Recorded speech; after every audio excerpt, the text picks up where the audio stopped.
Oke teman-teman, ketemu lagi dalam pembahasan Danantara. Ini part ketiga.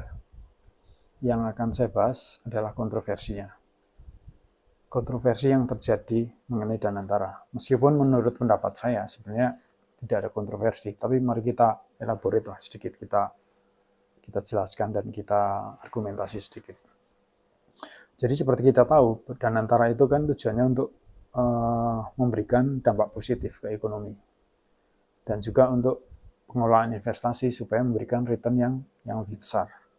Dan bentuknya adalah sovereign wealth fund. Secara institusi dan antara ini adalah super holding karena dia terdiri dari dua holding, yaitu holding investasi dan holding operasi. Nah, nanti yang kontroversi ini akan masuk di bagian yang holding operasi. Karena kalau holding investasinya tidak ada masalah, karena holding investasi itu dia mendapat modal dari dividen BUMN yang sudah diambil dan dari optimalisasi APBN yang di-cut dari pengeluaran APBN yang tidak perlu, perjalanan dinas, rapat-rapat, serasaian, dan lain-lain. Yang total awalnya itu modal yang masuk ke Danantara sekitar 20 billion US dollar atau sekitar 320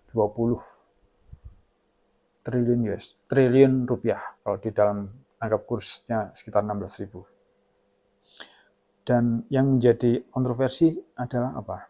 Yang isu utamanya adalah dimasukkannya bank-bank ini dalam Danantara, yaitu Bank BRI, Bank Mandiri, dan Bank BNI.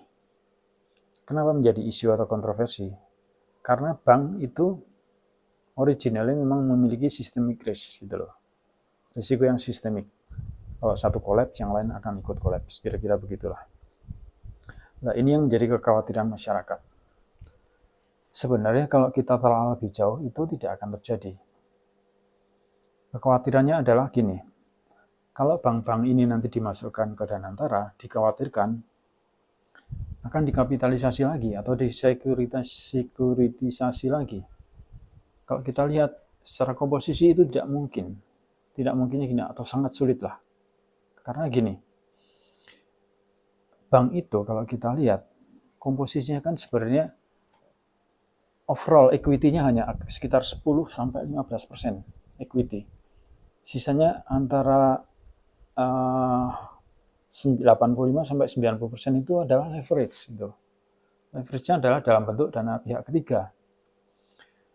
Jadi kalau kita lihat komposisinya seperti itu, sebenarnya return on equity-nya itu udah hampir 9 kali. Kalau kita anggap bahwa equity-nya 10%, 90%-nya leverage, itu ROE-nya udah 9 kali. Jadi sudah tidak visible lagi untuk disekuritisasi atau dikapitalisasi.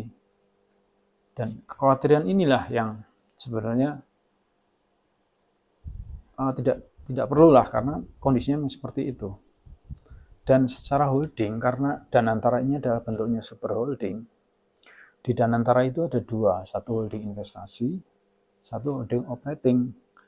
Kalau holding investasi itu memang benar-benar dia akan menginvestasikan dana-dana yang selama ini masuk untuk secara global memberikan return yang lebih baik gitu loh.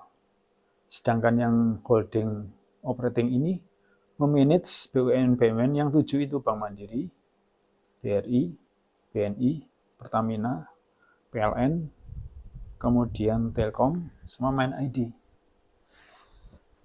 Itu yang akan di manage lebih bagus supaya memberikan return atau dividen yang lebih besar kepada negara gitu loh. Karena kalau kita lihat ambil contoh lah begini, BRI itu punya banyak anak perusahaan, Mandiri punya banyak anak perusahaan, BNI juga punya banyak anak perusahaan. Kita ambil contoh aja lah. Di BRI ada perusahaan, anak perusahaan asuransi. Di Mandiri ada anak perusahaan asuransi. Di BNI juga ada anak perusahaan asuransi. Beda-beda namanya. Dan size-nya kecil-kecil. Inilah yang akan dioptimalisasi. Supaya nanti size-nya lebih besar. Sehingga akan bisa lebih efektif dan memberikan return yang lebih bagus. Dan lain sebagainya akan dioptimalisasi oleh holding investasi ini.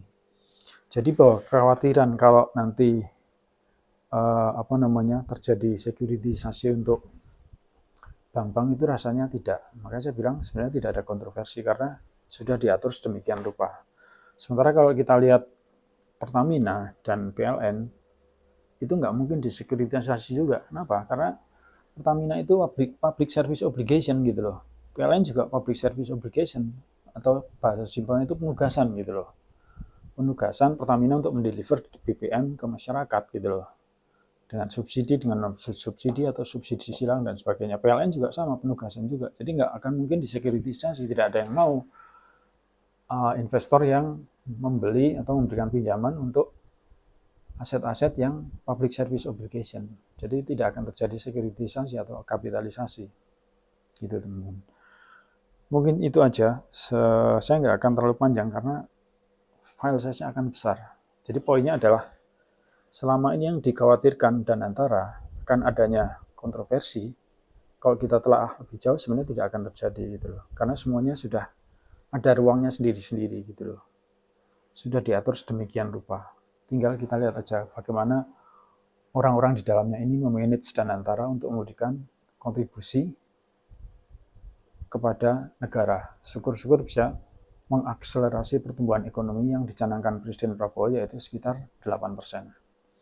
Oke, itu aja. Terima kasih.